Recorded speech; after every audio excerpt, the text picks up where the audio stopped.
Nunca fue la idea de Jesús que nos llamaran cristianos. Eso pasó en Antioquía porque cuando vieron que hablaban como Cristo, caminaban como Cristo, entonces le dijeron los cristianos. Pero Cristo no vino a establecer una religión. Cristo vino a establecer, ojo a esto, un nuevo estilo de vida. No una religión. Toda persona que tiene el cristianismo como una religión vive frustrado. Pero toda persona que entiende que fue establecido en el reino de Dios vive feliz. Porque el reino de Dios, fíjese, en el reino de Dios todo lo que yo necesito está suplido. En la religión, no. ¿De qué se sostiene la religión?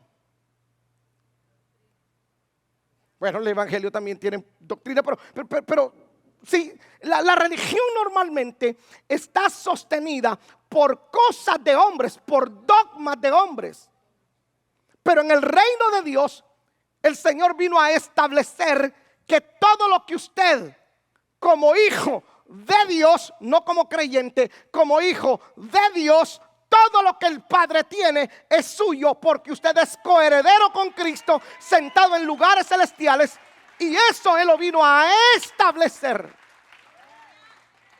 ¿Por qué lo vino a establecer? Porque no existía. Por eso la gente se admiraba de la doctrina de Jesús, porque nadie hablaba como Jesús hablaba. Establecer algo nuevo siempre tendrá confrontación con lo viejo. Lo perdí, ¿verdad? Voy de nuevo. Establecer algo nuevo siempre tendrá confrontación con lo viejo. Siempre. ¿Cuántos años nosotros perdimos peleando por la batería? Los que son cristianos viejos como yo, ¿me entienden? ¿Cuántos años perdimos discutiendo por la alabanza y adoración? Añales. Entonces se estableció la alabanza y adoración, pero a algunos les molestó, se dividieron, algunos se fueron, algunos son enemigos. ¿Por qué? Porque no entendieron lo nuevo, lo que nosotros podemos llamar el vino nuevo. Es que para poder retener el vino nuevo, el odre tiene que renovarse. Entonces el problema del Señor, mire pues, Dios no trabaja con el vino, porque el vino es vino. Dios quiere trabajar con el odre. ¿Sí me estoy dando a entender, iglesia? Entonces el Señor vino a establecer el reino de Dios. ¿Qué usted entiende por evangelio? Buenas nuevas. Evangelio, usted es evangélico. Sí, sí es evangélico. Entonces le estoy diciendo, usted es portador de buenas nuevas. Entonces el reino de Dios pone en evidencia el otro reino que existe. Porque hay un conflicto entre el reino de las tinieblas y el reino de la luz. Ese conflicto va a existir. Va a haber confrontación. Entonces Jesús vino a poner en evidencia. Cuando establece el reino, Jesús viene a poner en evidencia la obra del maligno. El reino de las tinieblas y el reino de la luz tienen intereses comunes. ¿Cuál es el interés del reino de las tinieblas? ¿Ah? Destruir, ¿va? Porque el diablo vino a ¿qué? Hurtar, matar, destruir. Y luego dice, pero para eso apareció el Hijo de Dios, la luz. ¿Para qué? Deshacer, poner en evidencia la obra de las tinieblas. Entonces fíjese, el reino de las tinieblas quiere almas para el infierno. El reino de la luz quiere almas para el cielo. Hay cuatro cosas que esos dos reinos pelean: poder, personas, tiempo y dinero. Quien obtiene estas cuatro cosas gobierna. Quien obtiene el poder gobierna. Quien obtiene dinero gobierna. Quien obtiene gente gobierna. Quien obtiene tierra gobierna.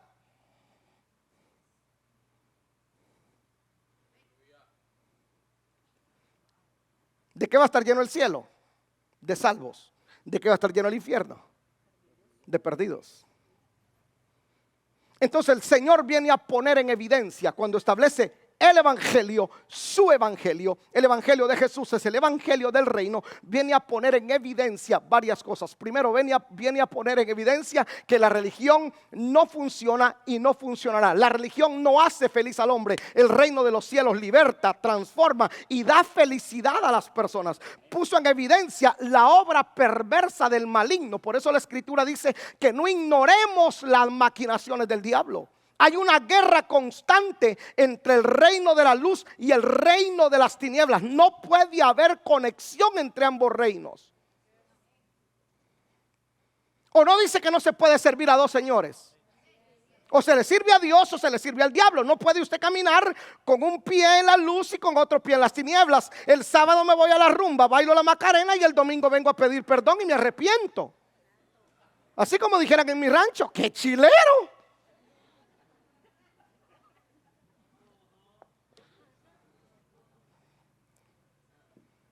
¿Sí me estoy dando a entender, iglesia? Entonces Jesús vino a formar pescadores de hombres. Vino a establecer el reino.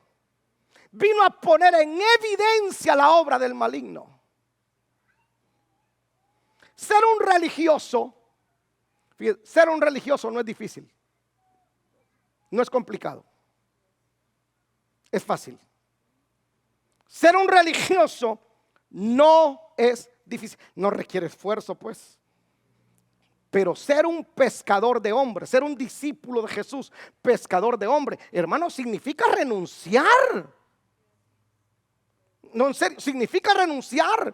Quien no deja padre, madre o hijos por causa de mí, no es digno de mí. Wow. ¿Quién quisiera seguir a Jesús en este tiempo? Jesús aparece, fíjense, Jesús aparece, ¿no? Y establece la iglesia. Y entonces nos congregamos ahí. Y le dice a usted en el currículum, te dan un currículum. Mire, ¿usted quiere ser miembro de esa iglesia? Sí. Bueno, fíjese que usted tiene que renunciar a su mamá.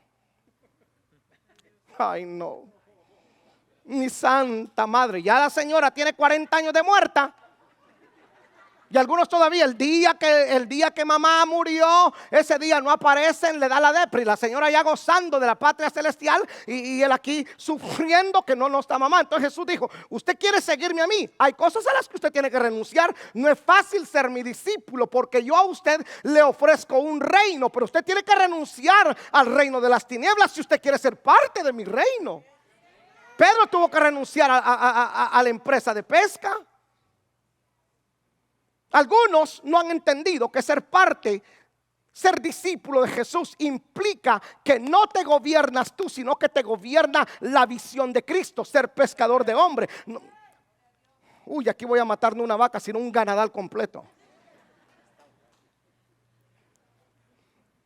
Cuando tú a mí me dices que el domingo, el día del Señor, tú lo negocias por un trabajo, por $100 de trabajo, por $200 de trabajo, tú a mí no me estás diciendo que la prioridad tuya es el reino. Por eso la escritura dice, pongan la mirada en el reino primero, porque el reino tiene la prioridad en ustedes de darle lo que ustedes necesitan. Casa, carro, todo lo que ustedes necesitan, lo tiene el reino. Pero mi prioridad tiene que ser el reino.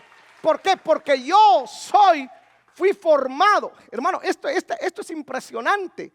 Que yo hablaba con un pastor de Puerto Rico hoy y me decía, apóstol, lo más complicado hoy en día es formar.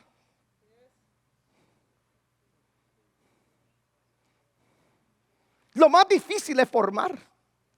Porque hay que darle forma a algo que está ¿qué? ¿Que está qué? Usted se ha preguntado de dónde trae las mañas el marido que usted tiene hoy. ¿Se ha preguntado usted? ¿Ah? ¿De dónde las trae? A ver, piense. Cultura, familia. Y entonces usted recibió algo mal formado, viceversa. Entonces usted tiene que darle. Yo no considero que los que hayan sido militares los dejen así como cuando llegan todos peludos, todos panzones, todos. No, los agarran y los 4 de la mañana se levanta. Ay, no quiero, yo me levantaba en mi casa a las 6. A mí no me importa que usted sea el niño chiquito de mamá, pero aquí le dicen los sargentos, aquí no está mamá, aquí no está papá, aquí yo soy su madre, yo soy su padre y yo soy responsable de formarlo a usted, porque lo voy a formar para que no lo maten. Por eso hay tantos cristianos hoy muertos, los mata el diablo porque no se dejan formar. El reino de los cielos forma pescadores de hombres, no religiosos entumidos. Se lo voy a repetir así. El reino de los cielos en el evangelio de Jesús se forman verdaderos hombres pescadores que no los detiene una tormenta, no los detiene nada. Cualquier cosa se levantan, vamos hacia adelante. No se quejan porque ellos son formados. Eso es lo más complicado hoy en día, formar discípulos que se conviertan en pescadores de hombres. Señores, es la tarea más titánica que tenemos. Hacer lo que usted renuncia a cosas que le gustan.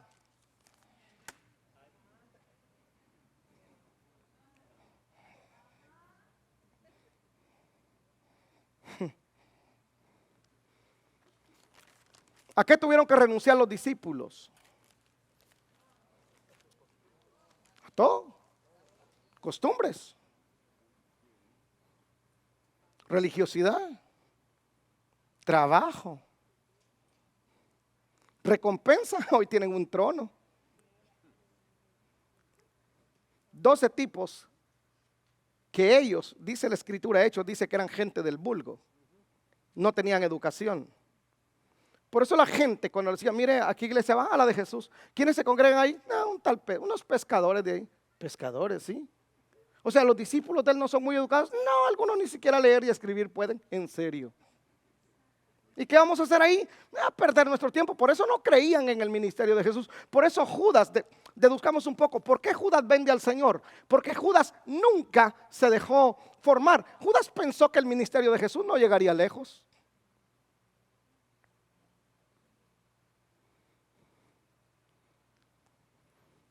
En el evangelio de Jesús,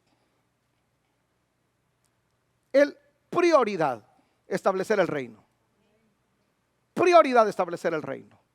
El reino es primero. Prioridad que cada persona venga y se convierta en pescador de hombres.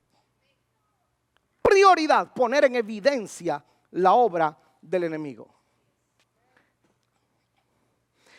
Yo me recuerdo que cuando comenzamos nosotros a creer, porque en esta situación no fue que lo recibimos de un manual, porque en ese tiempo no habían manuales, o por lo menos no llegaban, sobre guerra espiritual. Y nosotros comenzamos a hacer guerra espiritual aquí en Atlanta, y comenzamos a hacer guerra. Me subí a la montaña con otros hermanos allá y ungíamos la calle y hacíamos los actos proféticos. Entonces comenzaron a decir, uy, en esa iglesia son brujos. Y literalmente en algún momento uno dice, pero ¿qué les pasa? Si el diablo con todo su equipo, con toda su gente, lo único que quieren es matar, entonces alguien lo tiene que detener. Nadie lo puede detener, el gobierno no lo puede detener, el ejército no lo puede detener. La única que lo puede detener es la iglesia del Señor. Entonces el reino existe para ello. Yo habito en el reino y soy un soldado del Señor para contrarrestar las obras del maligno.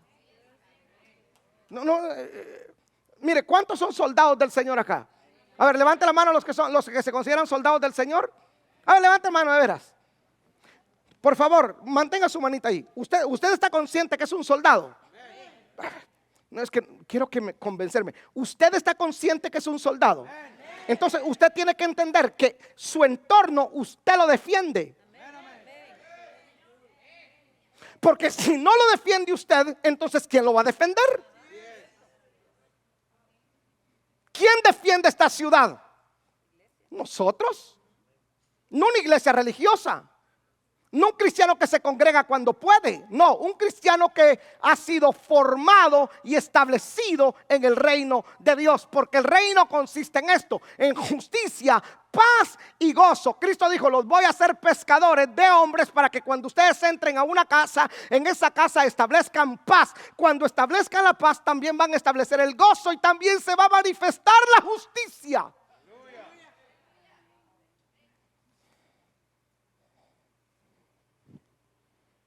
Entonces, ¿de qué se trata el reino? En definitiva, se trata de un rey que muere por sus enemigos, no por sus amigos.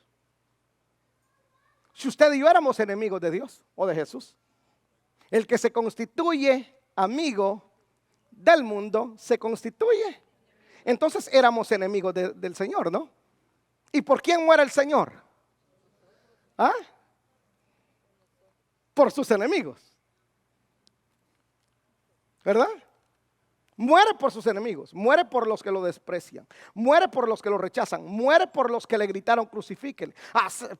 Pastor, pero yo no existía en ese tiempo. Desde antes de la fundación del mundo usted ya existía. Y desde antes de la fundación del mundo usted necesitaba ser salvo, reconocer a Jesús como Señor y Salvador. Para ser salvo el único camino es Jesús, no la religión. Usted puede tener una religión, pero si no se acerca a la cruz usted no es salvo. Entonces el reino se trata de que Él muera por sus enemigos. Y aquí es donde el Señor dice: si tu enemigo te pide,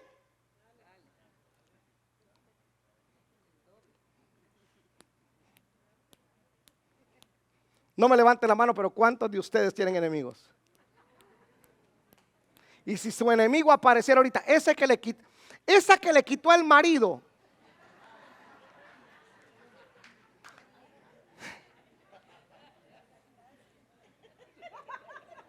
ese que te ganó, ese enemigo tuyo, esa enemiga tuya, da las gracias, te llama y te pide que es lo que tienes que hacer.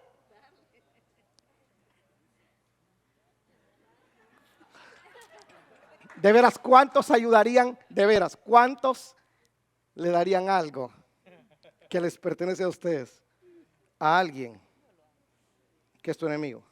Sea realista. Sea realista. Sea realista. ¿Usted se lo da? ¿En serio?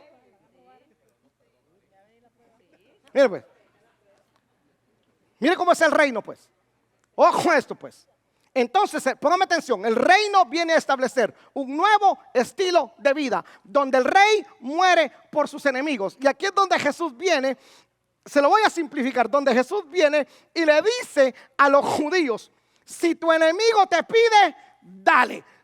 Si te pide la túnica, si te pide la capa, no le niegues la túnica. Y si te pide ir, no te pide, si te obliga a ir con él una milla, ve con él.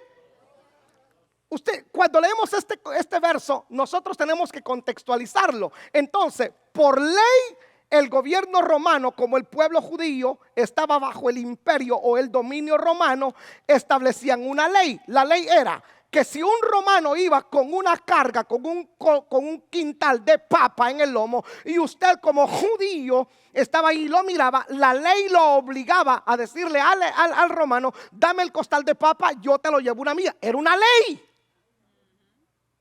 No era que si quería, era una ley.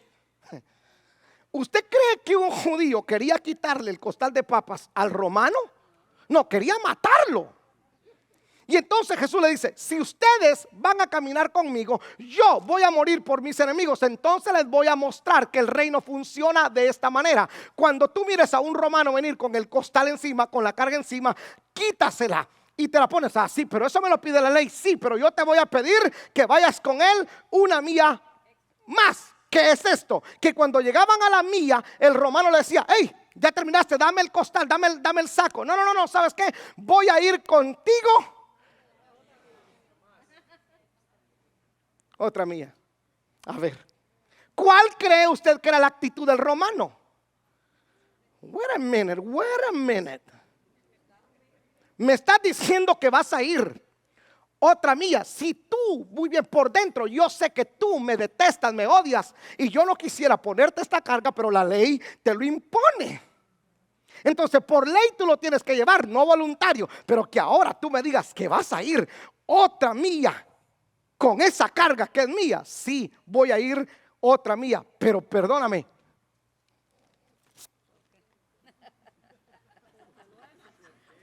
¿Por qué?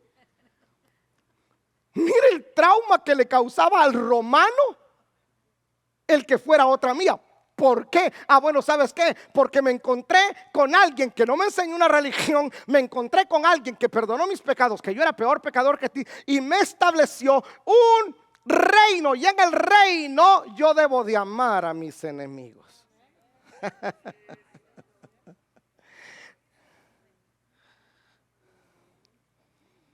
Porque la religión era bendecida a los que os, bendecida a los que os bendicen y maldecida a los que os. Pero yo os digo, en mi reino, bendecid a los que os maldicen. Uf, qué duro eso.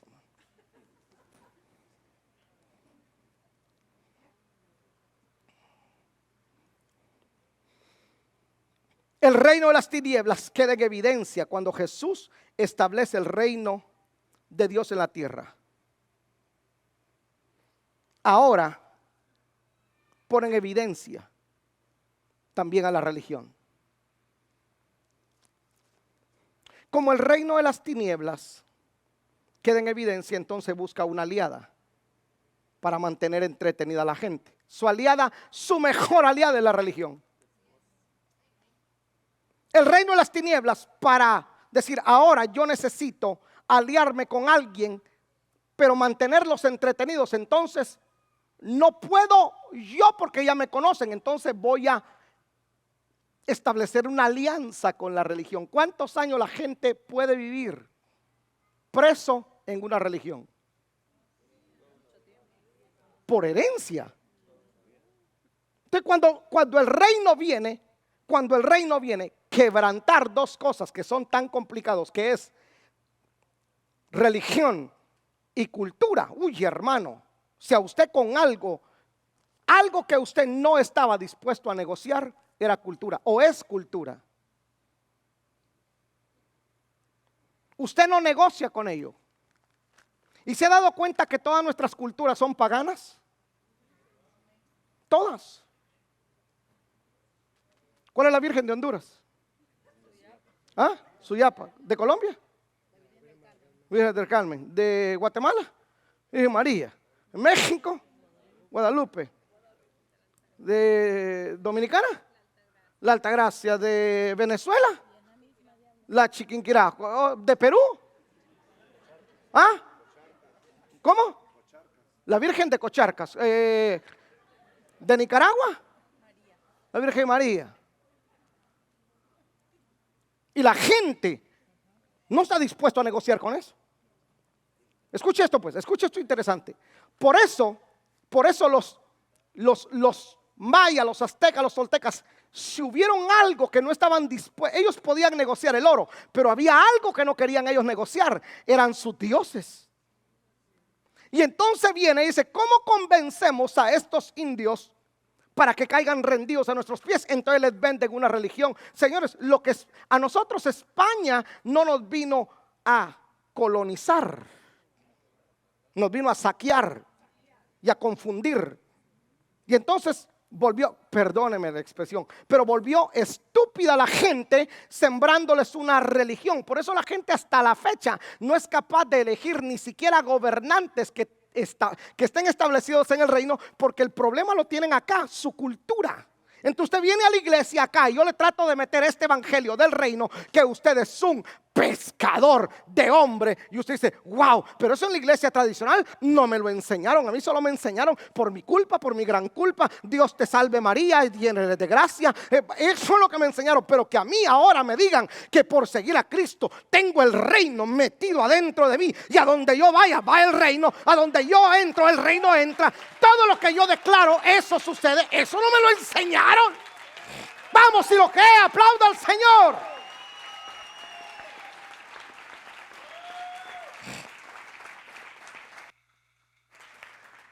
Entonces la religión entretiene a la gente. Y le prometo, no solamente la tradición, la religión católica, también algunos evangélicos lo único que hacen es entretener a la gente.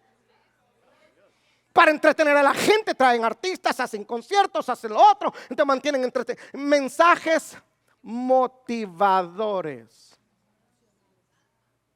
Y la gente hoy se embeleza con los motivadores. Pero tengo un problema con la motivación. Al salir de aquí se me acaba.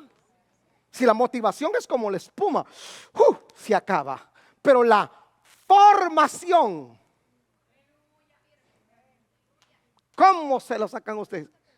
Usted se ha visto a aquellos que han sido militares, bueno, no todos, pero una gran parte que ha sido militar, usted se los mira. Pueden pasar años y tienen, hermano, tan metida la formación que le dieron, el pelo bien rasurados, bien peinados, el pantalón bien abrochado, bien amarrado, a la cintura, acá, sus zapatos bien boleados. Pero si hace 10, 15 años que ya no son militares, ¿por qué se comportan todavía así? Por la formación.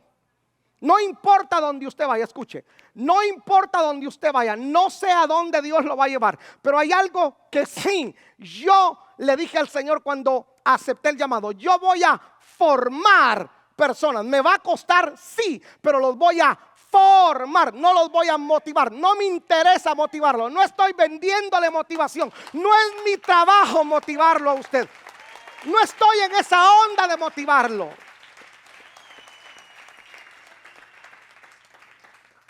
El motivador es te va a ir bien mañana, todo el tiempo te va a ir bien, no, vas a prosperar, carro nuevo, casa nueva, está bien, fine, yo creo en todo eso, pero como formador te voy a decir también que vas a pasar por momentos complicados en la vida, donde no va a haber casa, donde no va a haber carro, donde te van a correr del trabajo, donde algunos días vas a ayunar, no porque seas espiritual, sino porque no tenés nada que comer.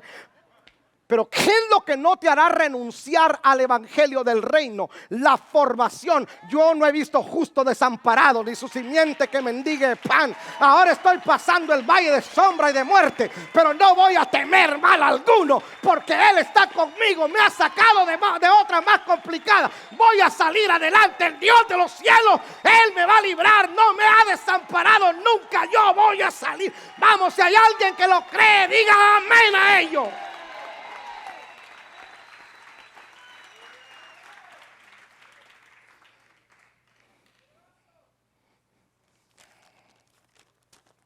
Uy. En 18 minutos que me restan, Norma, mientras me tiene usted, por favor, Hechos 8:35. O le vamos a dar la chance a otro para dejar descansar a Norma, ¿le parece? Va.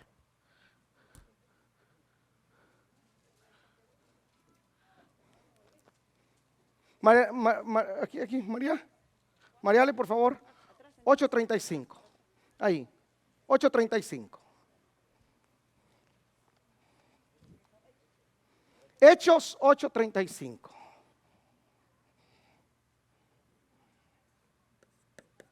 Dale cuando puedas, mija.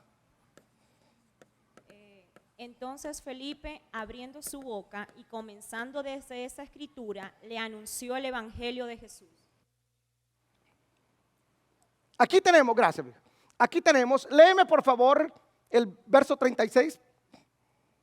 Y yendo por el camino, llegaron a cierta agua, y dijo el eunuco: aquí hay agua, ¿qué impide que yo sea bautizado? Ok, mientras explico esto, me tienes listo Hechos 11:20 y 17:18 de Hechos. Muy bien. El evangelio, el segundo evangelio que yo le quiero enseñar, ¿a cuánto les quedó claro el evangelio de Jesús? Seguro que porque le voy a hacer preguntas. Y si no me pasa el examen, lo mando a la escuelita.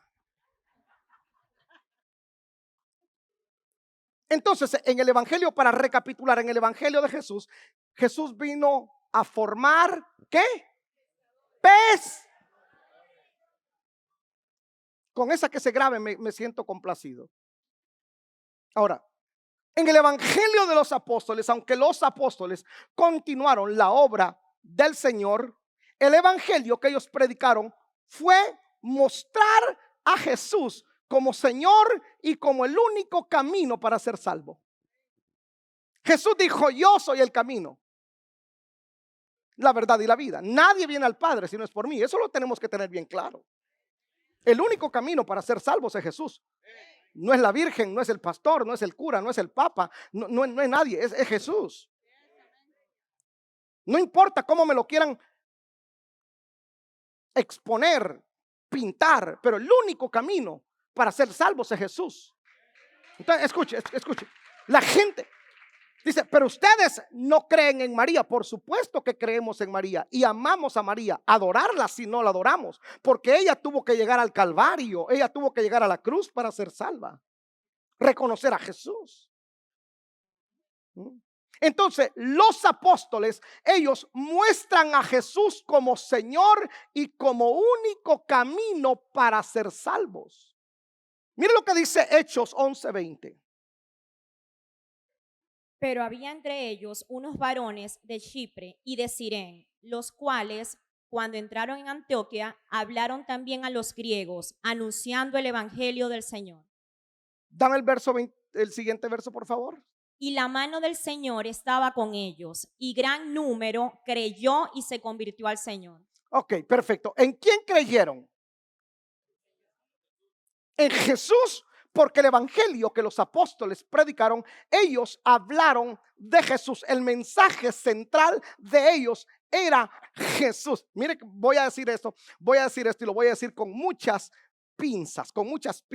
Yo creo en la prosperidad. Esta iglesia le modela prosperidad a usted. Usted es testigo de que aquí se le enseña prosperidad a usted, porque creemos en un Dios que prospera, porque el reino tiene contenido eso. Fíjese pues, el reino tiene contenido toda la prosperidad, pero los discípulos no predicaron prosperidad. Los discípulos predicaron el camino para ser salvos a través de Jesús. ¿Por qué no predicaron bendiciones?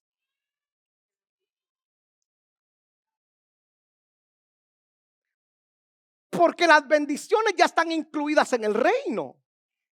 Entonces, yo no oro para ser bendecido.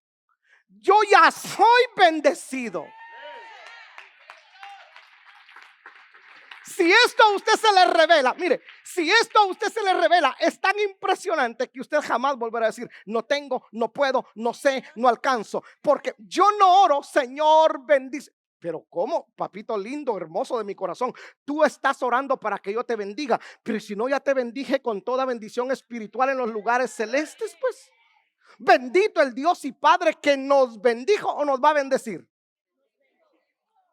Entonces la pregunta que usted se hace es, ¿por qué no lo tengo?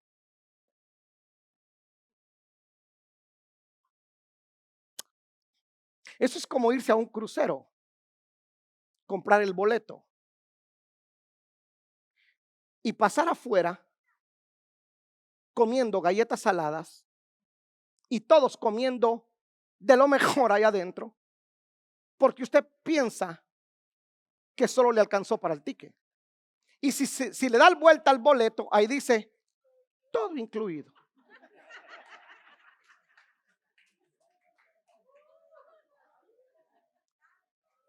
Am I right? Ok, entonces ellos predicaron a Jesús como Señor y Salvador. ¿Qué dice Hechos 17:18?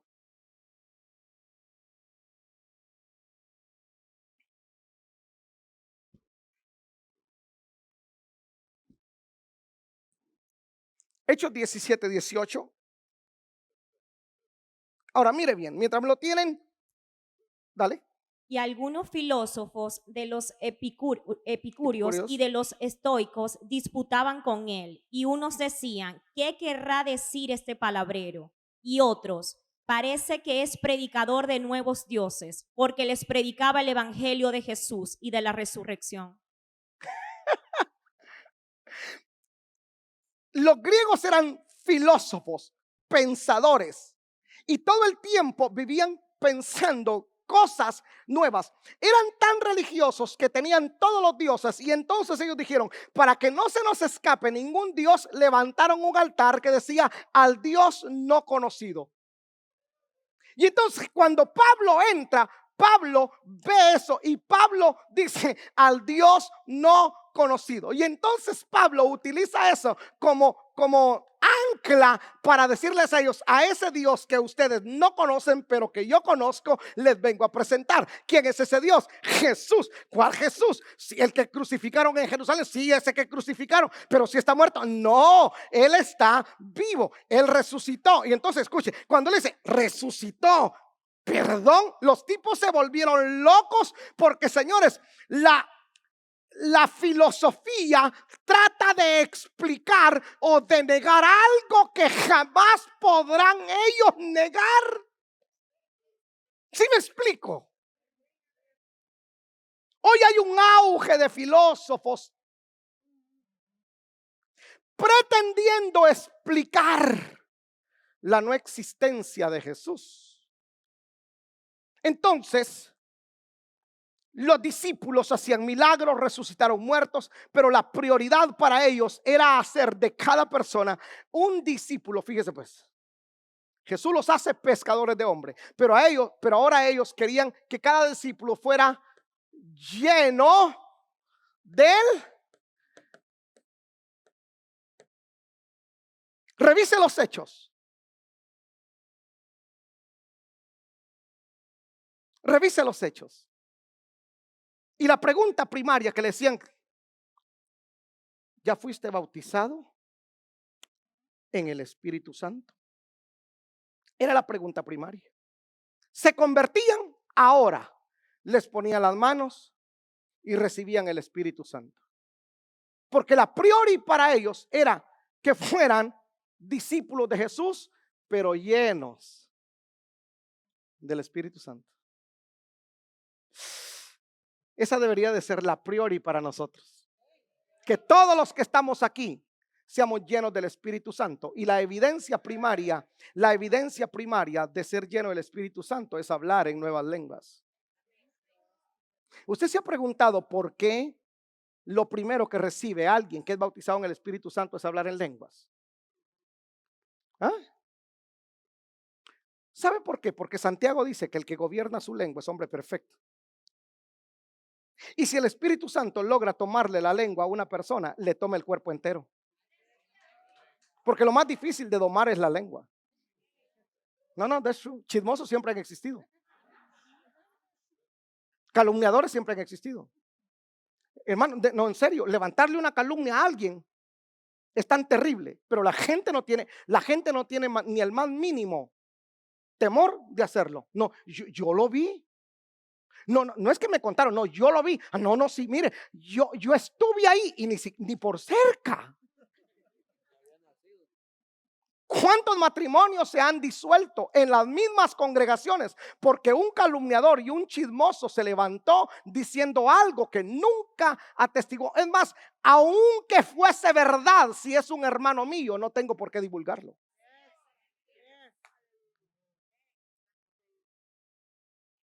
Es que el pecado hay que señalarlo. Señalan el ajeno porque el suyo no lo han conocido.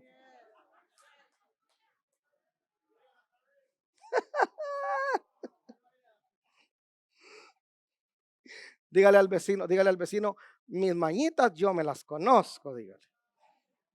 Las tuyas todavía no.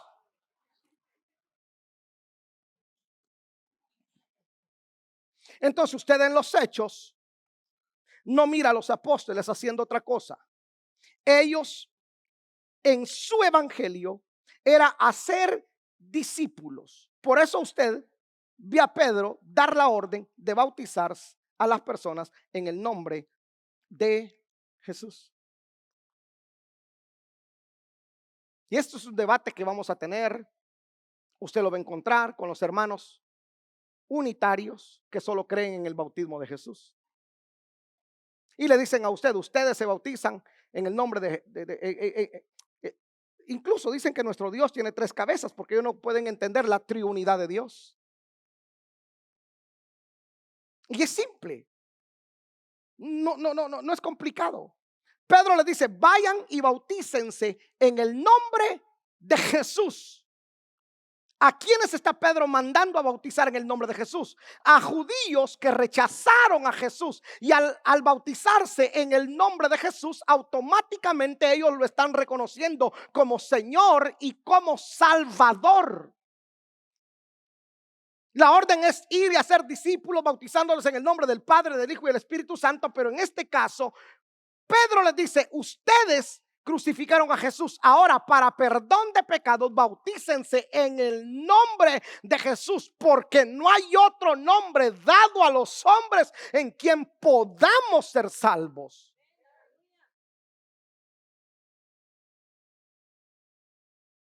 Ya el reino estaba establecido por Jesús. Ahora ellos tenían que mostrar, haciendo discípulos, no creyentes. Ellos ya no tenían que andar lidiando con demonios. Ahora solo era cuestión de ganar y discipular.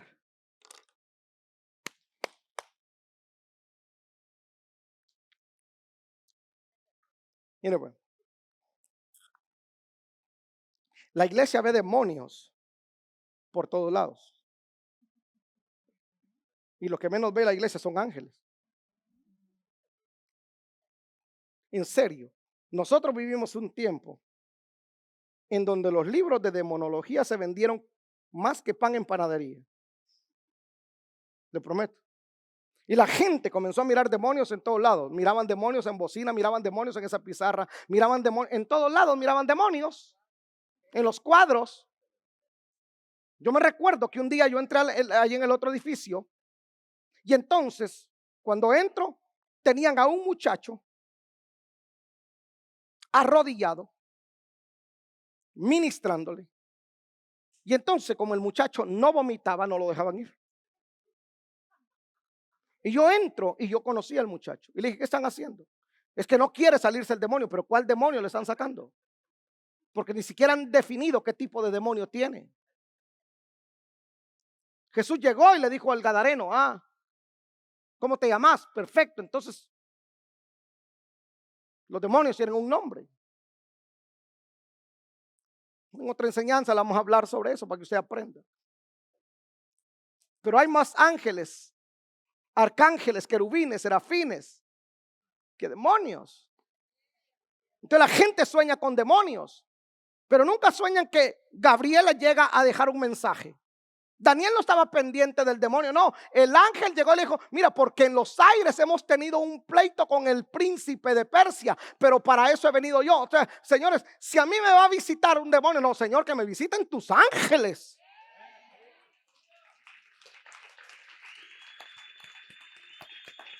Entonces, ojo.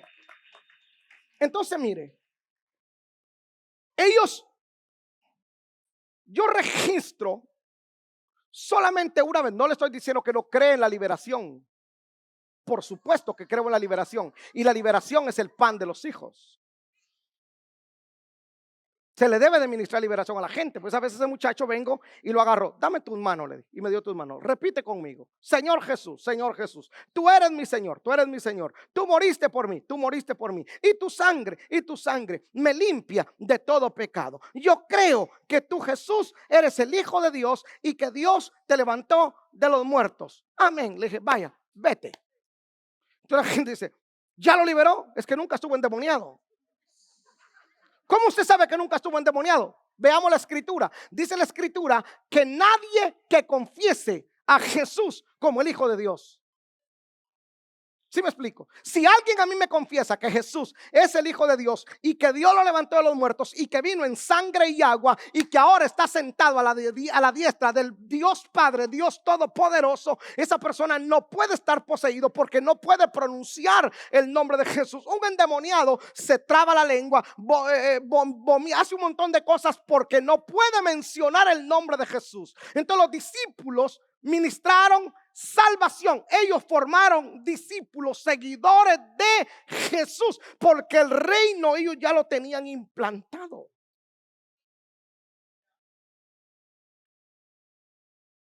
Yo espero que usted me esté entendiendo esta noche. Hoy no hay 20, hoy no hay nada, ¿va? Aleluya.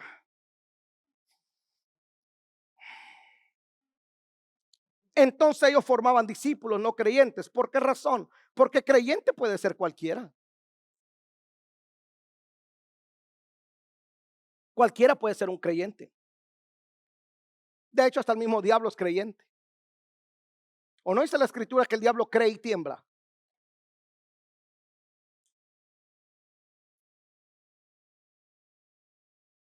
Ellos ahora Ellos ganaban y discipulaban. Recuerda que ellos tenían que predicarle a gente que no tenían, una religión por cultura. Entonces ellos tenían que hacer discípulos, sacarlos de la religión y convertirlos en discípulos. Porque un discípulo es aquel que hace lo que su maestro le enseña.